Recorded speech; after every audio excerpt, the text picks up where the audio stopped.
with 11 road wheels per side, powered by either 8 Daimler 20-cylinder marine diesel engines or 4 MAN marine diesel engines. When you think of Nazi Germany, tanks, trucks, and armored machines probably come to mind. But some of their creations were downright bizarre. From tiny remote-controlled bombs to colossal super-heavy tanks that could crush anything in their path, these abandoned vehicles look like something straight out of a sci-fi movie. In this list, we're diving into 20 of the strangest Nazi vehicles ever found. Machines that were too weird, too wild, or just too impractical to ever see full combat.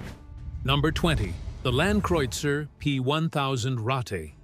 Imagine a tank so big it makes regular tanks look like toys. That's the Landkreuzer P1000 Ratte, a German super-heavy monster that never left the drawing board, but still captured imaginations. Designed during the late stages of World War II, the Ratte was intended to weigh a staggering 1,000 tons, basically a moving fortress on tracks. The concept included multiple turrets, anti-aircraft guns, and the ability to crush buildings like cardboard. The idea sounds insane, and it was. The sheer size would have caused massive logistical problems. Bridges would collapse under its weight, railways couldn't carry it, and moving it across normal roads would be almost impossible.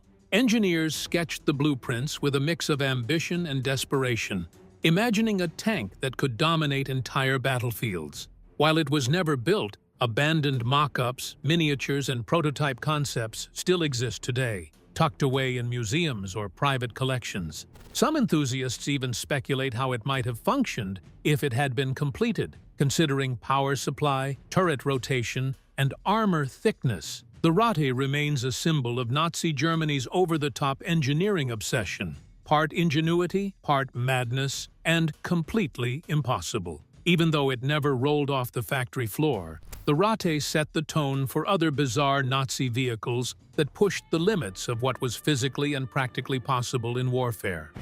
Number 19. The Maus Super Heavy Tank. The Maus wasn't just a tank, it was a rolling fortress. At over 180 tons, it's the heaviest fully enclosed tank ever built, armed with a monstrous 128mm main gun and a secondary 75mm cannon. Its armor was so thick that almost no Allied shell could penetrate it, making it practically invincible on paper. Imagine a machine that could crush anything in its path, yet be nearly impossible to move. That was the Maus. Only 2 prototypes were completed before the war ended. Driving one required powerful engines just to get it moving, and it guzzled fuel at an astonishing rate. Bridges couldn't support its weight, tight corners were nightmares, and soft ground could trap it instantly. Engineers went all in on firepower and armor, sacrificing mobility and practicality. It's a clear example of Nazi engineering obsession. Bold, excessive, and sometimes impractical. Both prototypes were captured by the Soviets and later displayed in museums. One still sits in Kubinka, Russia.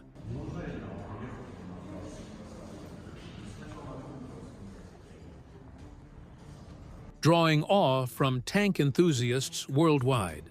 Today, it's a reminder of how far engineers would push technology during the war, often at the expense of common sense.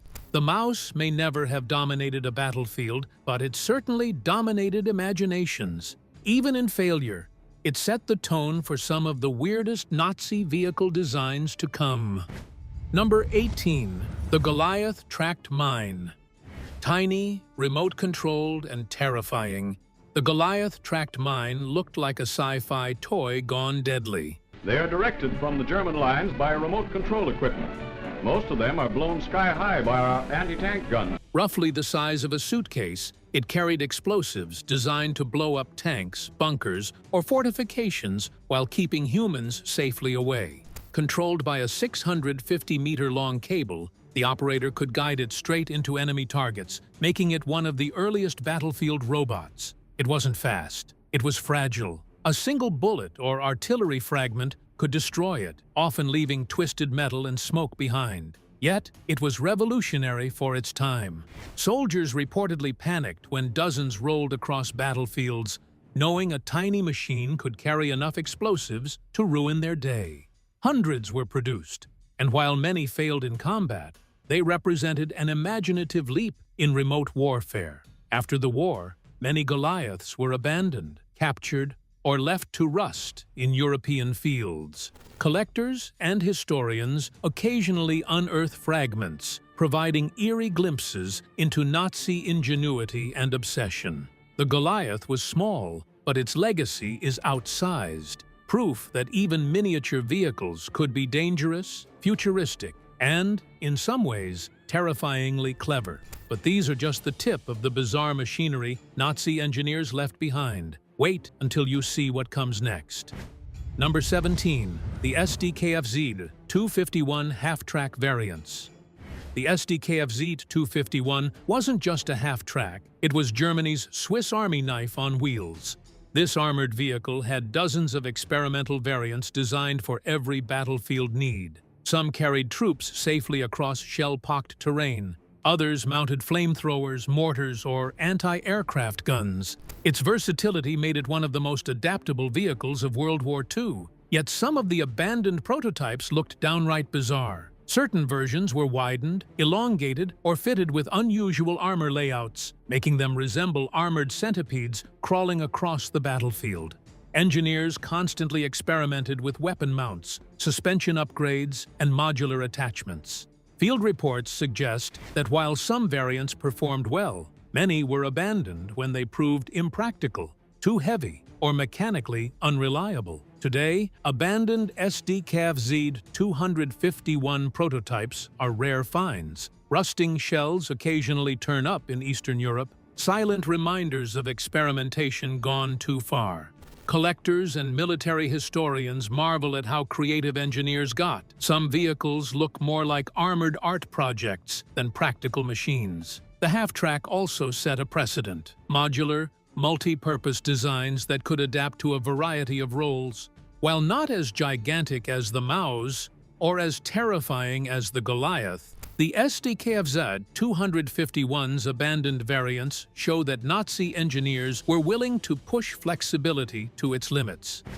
Number 16. The E100 tank prototype. The E100 was Germany's answer to how big can a tank get before it's ridiculous. Designed as a super-heavy follow-up to the Maus, it aimed to combine insane firepower with thick armor. Only one prototype hull was ever built, and it never saw combat. But its abandoned remains reveal a machine that could have crushed anything in its path. Weighing roughly 140 tons and sporting armor up to 200 millimeters thick, the E100 was a monster. Engineers experimented with massive engines, reinforced tracks, and turret layouts that would have been impossible to maneuver on most battlefields. Its sheer scale made moving it a nightmare. Rail transport was barely feasible, and bridges were often too weak.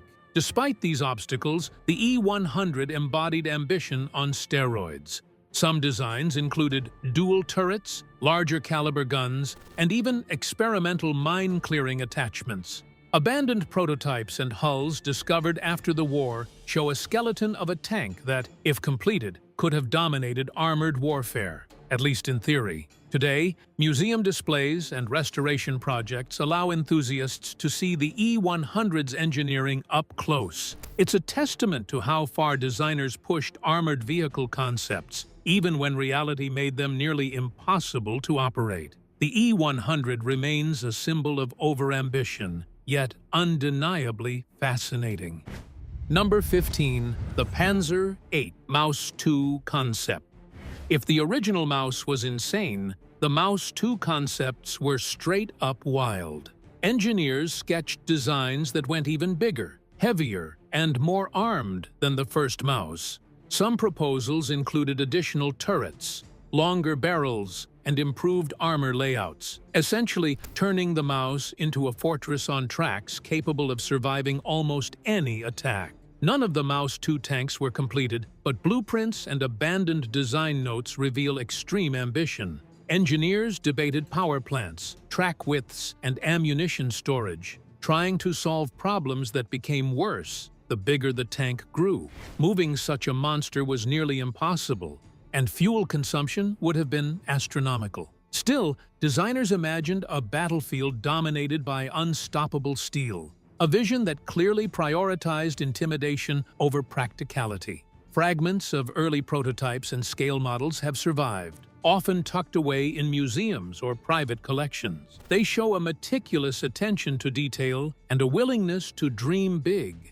even if reality couldn't catch up. The Maus 2 concepts weren't just vehicles, they were engineering fantasies that reflected the desperation and ambition of late-war Germany. And just when you think Nazi engineers had reached their limits, the next set of abandoned machines proves they hadn't even scratched the surface. Number 14. The BMW R75 motorcycle with sidecar. Not every Nazi vehicle was massive. Some were surprisingly nimble. The BMW R75 motorcycle with sidecar was a wartime favorite, designed for reconnaissance, rapid troop movement, and even light combat. What makes it strange today is the variety of abandoned experimental versions. Engineers tested armor plating, machine gun mounts, and even modified suspension to handle rough terrains. These motorcycles could traverse mud, snow, and narrow forest paths that larger vehicles couldn't touch. The motorcycles also performed exceptionally better over difficult terrain than other vehicles. The sidecar often carried a machine gunner or small cargo, turning the bike into a miniature mobile attack platform. Some abandoned prototypes, found decades later in Europe, still show unusual armament placements or reinforced frames that never made it into mass production. Collectors and historians love these finds because they reveal the thinking small side of Nazi engineering. While the R75 wasn't as intimidating as a Maus or E100, it represented creativity, adaptability, and speed, qualities that big tanks often lack. Rusted sidecars, stripped engines, and warped tires now serve as reminders that even motorcycles weren't exempt from wartime experimentation. The BMW R75 may seem quaint today, but it was a clever solution for battlefield mobility, and its abandoned variants are little-known relics that show German engineers didn't only dream in giant steel. Number 13. The Opel Blitz armored truck. The Opel Blitz was Germany's workhorse, a simple truck-turned-armored vehicle in experimental versions. Some abandoned Blitz trucks were fitted with light armor, machine gun turrets, or reinforced suspension, making them odd hybrids between logistics and combat. These prototypes often looked like regular trucks that had been pimped out for war. Engineers tried everything: armored cargo beds, rotating turrets, and heavier engines to handle the extra weight. Some models even had camouflage designs painted directly onto steel plates, while others experimented with amphibious capabilities. Many of these vehicles were abandoned during the late war years due to mechanical failures, fuel shortages, or battlefield losses. Today, remnants of armored Blitz trucks are scattered across Europe, sitting in fields or museums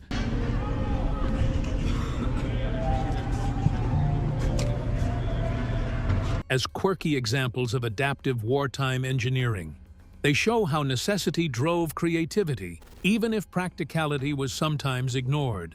Despite their simplicity compared to super-heavy tanks, these trucks reveal that Nazi engineers experimented at every scale, turning ordinary vehicles into battlefield curiosities. The Opel Blitz may not inspire fear like a Maus, but its abandoned variants are fascinating glimpses into Germany's inventive and sometimes absurd wartime mindset. Number 12. The Borgward IV assault vehicle. Small, tank-like, and remotely operated, the Borgward IV was a miniature assault vehicle designed to deliver explosives safely to enemy positions. Weighing around a ton, it was equipped with a small charge that could demolish bunkers or fortifications. Soldiers controlled it via cable, keeping themselves out of harm's way, a concept decades ahead of its time. The Borgward IV was slow and vulnerable, often destroyed before reaching its target. Despite these flaws, it terrified Allied troops when deployed in numbers. Abandoned units were left behind on battlefields or buried, only to be rediscovered years later in rusted and broken condition. Scale models, design sketches, and surviving hulls now give historians a peek into the meticulous planning behind these tiny death machines. It's remarkable how something so small could be designed with such precision and tactical intent. The Borgward IV proves Nazi engineering wasn't just about huge tanks. Even their miniature vehicles were innovative and deadly. By now, the weirdness escalates into full-on engineering madness. Brace yourself for the next wave of bizarre Nazi creations. Number 11. The Kübelwagen experimental models. The Kübelwagen was basically Germany's version of a Jeep. Kübelwagen. And the Kübelwagen, a Kübel is a bucket, and it was designed for the German military in World War II.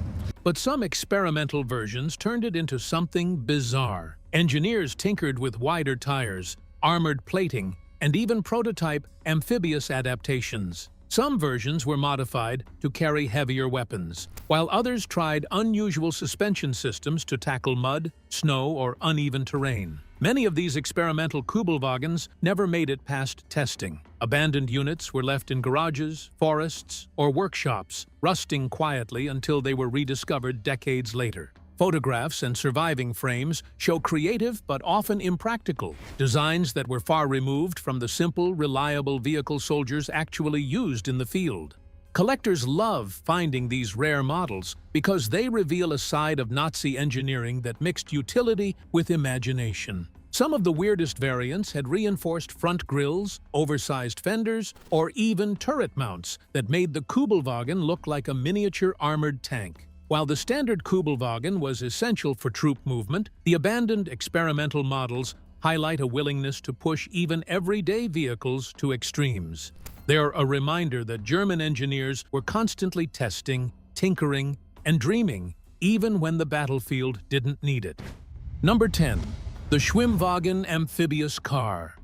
The Schwimmwagen was a four-wheeled amphibious car designed to drive on land and water. 166 Schwimmwagen cars were built, making it the most mass-produced amphibious car in history. It looks like a regular vehicle at first glance, but underneath, it had a propeller for water travel and a clever four-wheel drive system. Some experimental versions were abandoned, showing odd modifications like extended hulls or unusual wheel placements to improve buoyancy. These abandoned models sometimes ended up in forests, rivers, or muddy fields, left behind as the war turned against Germany. Engineers had tried everything to make the vehicle both fast and reliable, but compromises were inevitable. Armored protection was minimal, speed on water was slow, and mechanical failures were common.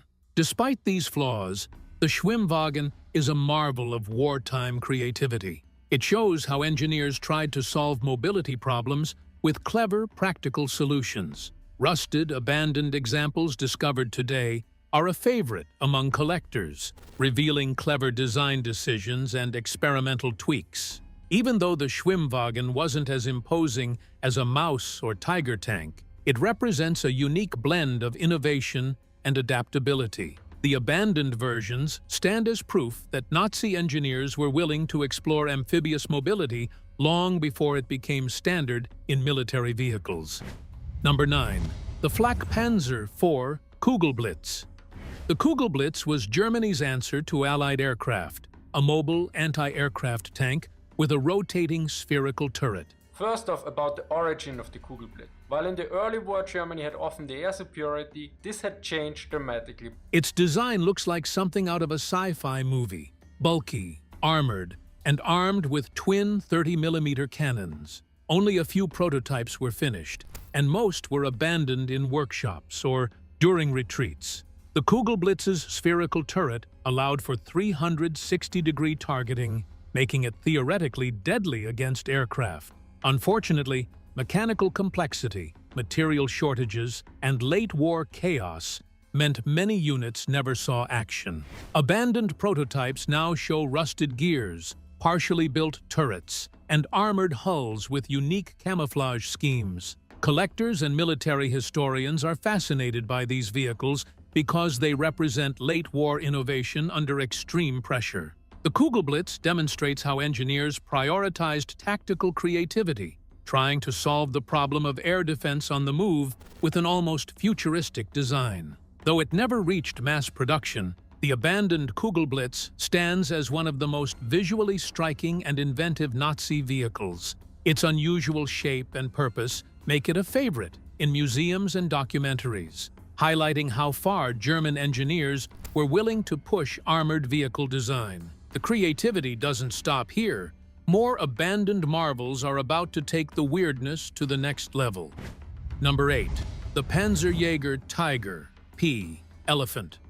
The Elefant was a massive tank destroyer built on the chassis of the failed Tiger P prototype. Many people call it the Elephant. Its original name was the Ferdinand, and that was really the name the Germans used. Weighing nearly 70 tons and armed with an 88mm gun, it was designed to knock out enemy tanks from long distances. What makes it strange today are the abandoned prototypes and field modifications left behind. Rusted hulls and stripped turrets give it a ghostly presence in scrapyards. The Elephant's armor was thick enough to withstand most Allied fire, but it was slow, fuel-hungry, and mechanically unreliable. Crews often struggled with breakdowns, and abandoned units littered battlefields during retreats. Engineers attempted to fix issues with reinforced suspensions and engine tweaks, but the designs never fully solved the mobility problem. Despite its flaws, the Elephant stands out for its sheer firepower and intimidating silhouette. Collectors and historians marvel at surviving units, which often bear scars of hurried retreats or battle damage. Abandoned Elephants reveal a machine that was as much a psychological weapon as a physical one, inspiring fear even when it wasn't operational. The Elephant is proof that Nazi engineering could combine over-the-top size, powerful weapons, and impracticality into one unforgettable vehicle. Even decades later, rusted examples remain haunting reminders of late war ambition. Number 7. The Sd.Kfz 234 Armored Car Series.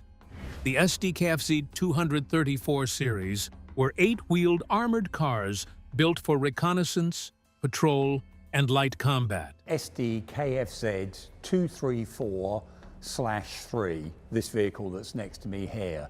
Some experimental versions were abandoned with odd turrets, modified hulls, or extended chassis. Engineers tried multiple armaments and suspensions to make them fast, armored, and versatile. But many prototypes were left unfinished or scrapped during late war shortages. These abandoned armored cars often show creative engineering that wasn't fully tested. Some had unconventional gun placements, improvised armor, or strange wheel configurations. Despite being lighter than tanks, they could traverse rough terrain, giving them an unusual balance between speed and protection. Collectors today occasionally uncover these vehicles in fields or garages, showing sketches, armor plates, and partially finished designs. They provide insight into Nazi attempts to combine mobility with firepower in compact, multi-purpose vehicles. While not as massive as the Maus or Elephant, the Sd.Kfz 234's abandoned variants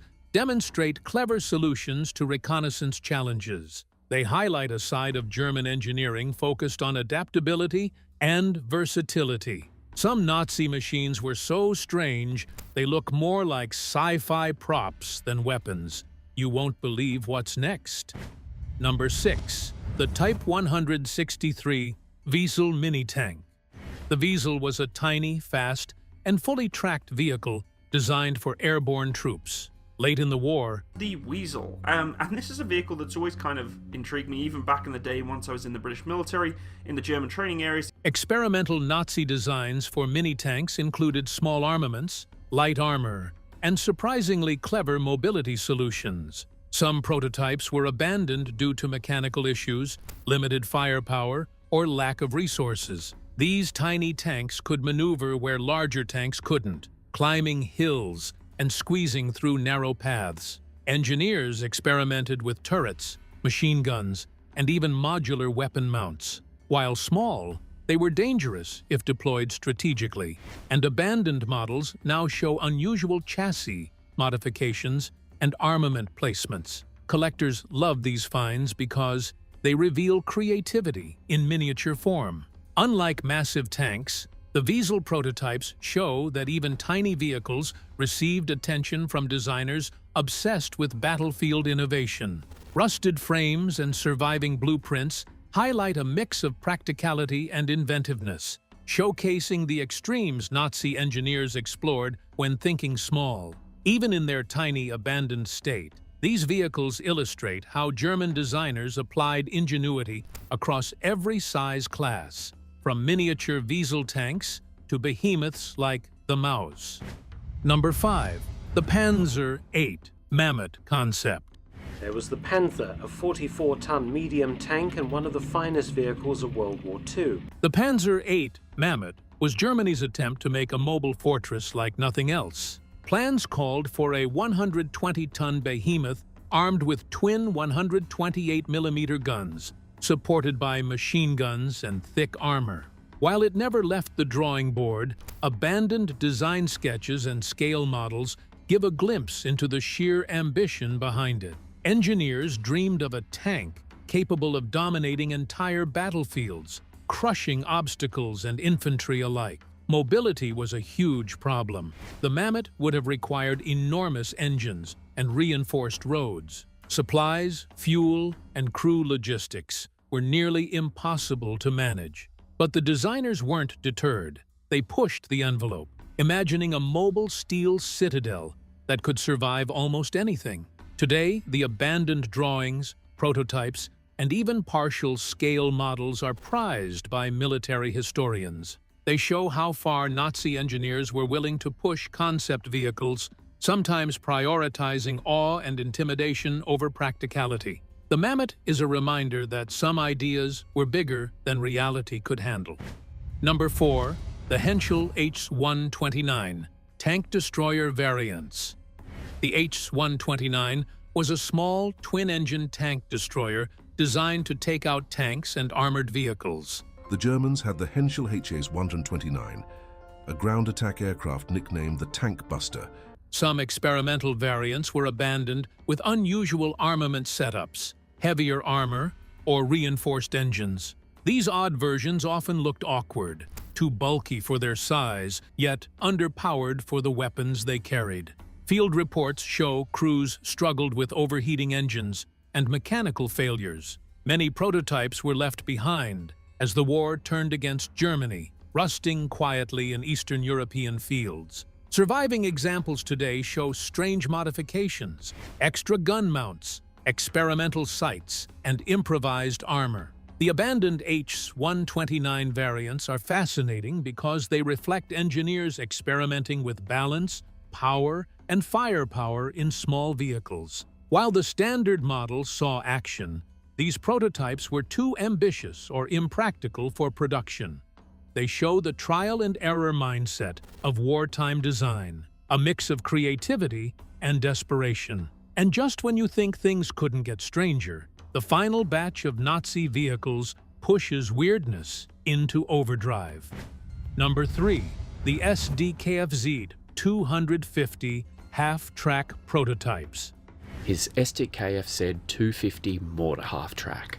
This is so complete. The Sd.Kfz 250 was a light half-track used for troop transport and reconnaissance. Abandoned prototypes show unusual designs, extended hulls, extra armor plates, and experimental weapon mounts. Engineers tried to increase versatility without sacrificing mobility, but many designs were scrapped due to mechanical issues or material shortages. These vehicles could navigate rough terrain and offered modest protection for small units. Abandoned units left in garages or fields reveal creative solutions, like improvised turrets or reinforced chassis.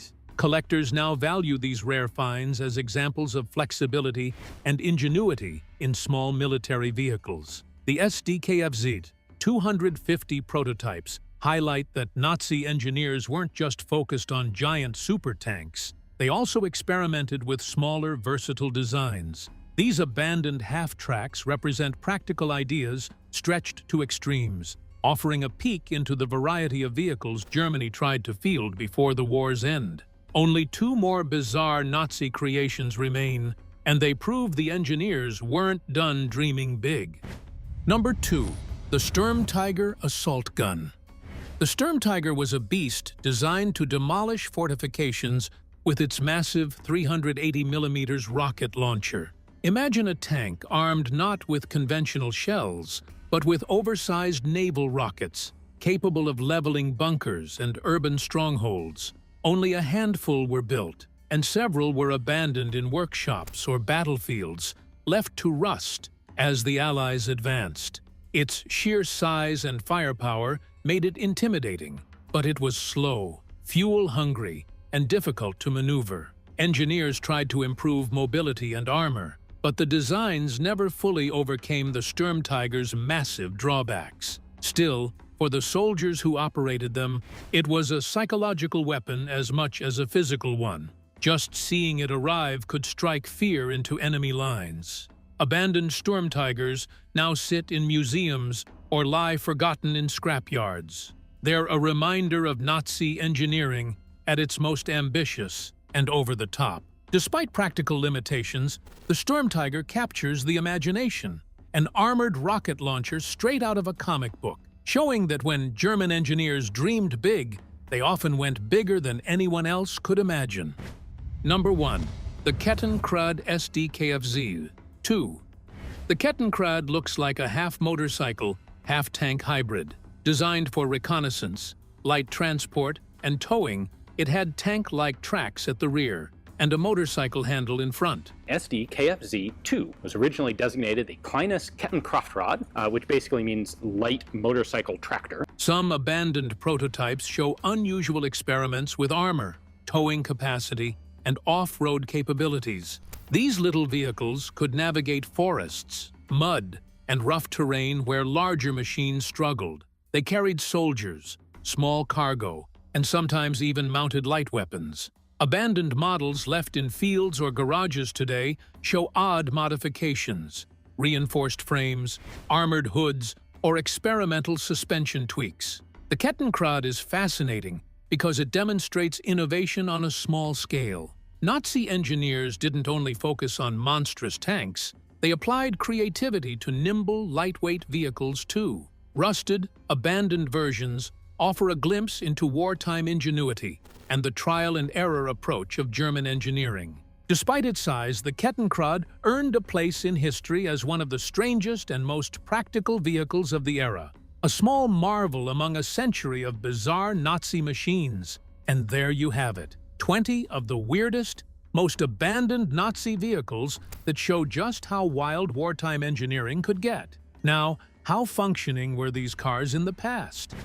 How effective and powerful Nazi vehicles really were.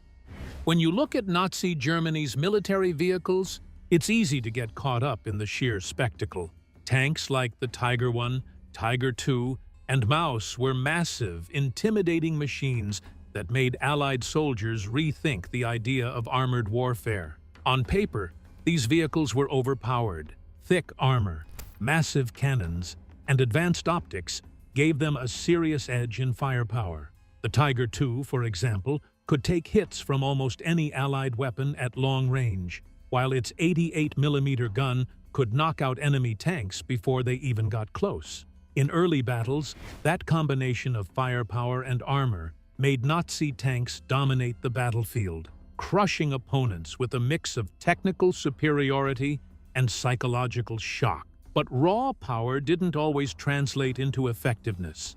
Many of these vehicles were slow, fuel-hungry, and mechanically temperamental. The Maus, for instance, was nearly impossible to move across standard roads or bridges, and even the Tiger series had engine and transmission issues that often left them stranded during key battles. Field maintenance was a nightmare. Broken tracks, jammed turrets, or engine failures could render a monster tank useless in minutes. Smaller vehicles, however, were often just as impactful in their own way. The Sd.Kfz 251 half-tracks, the Kettenkrad, and the Schwimmwagen allowed for rapid troop movement, reconnaissance, and flexible deployment in areas larger tanks couldn't reach. Light armored cars, like the Sd.Kfz 234 series, let German units scout and harass enemy positions with surprising efficiency. Even experimental vehicles, while abandoned or flawed, often showcased clever engineering that could have changed tactical engagements if perfected. Aircraft support, combined with these vehicles, amplified their battlefield impact. Tanks and assault guns worked best when coordinated with Stuka dive bombers or mobile artillery, creating the Blitzkrieg effect that shocked Europe in 1939 to 1941.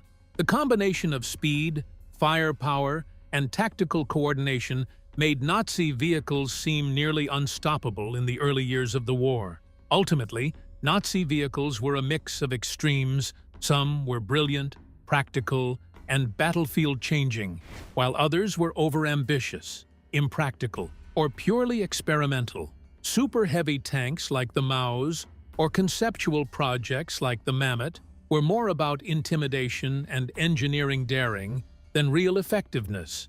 Still, smaller, more reliable vehicles like the Tiger VIII, Panzer IV, or Sd.Kfz half-tracks proved deadly in real combat. Well, Nazi vehicles were both revolutionary and flawed. Their sheer power and innovation changed how armored warfare was conceived, inspiring decades of post-war military design. While not all machines achieved their intended effectiveness, the combination of terrifying firepower, creative engineering, and battlefield strategy made them some of the most memorable and formidable vehicles of World War II. Even abandoned, experimental, or oversized designs remind us of a time when German engineers dared to push the limits of what war machines could do. Nazi vehicles were a mix of brilliance and over-the-top ambition. From nimble half-tracks to massive supertanks, they combined innovation, firepower, and engineering daring. Even abandoned prototypes reveal the creativity and extremes German engineers reached. Together, these machines left a lasting mark on military history and armored warfare. Don't miss out on more mind-blowing history. Hit subscribe and stay tuned for our next deep dive.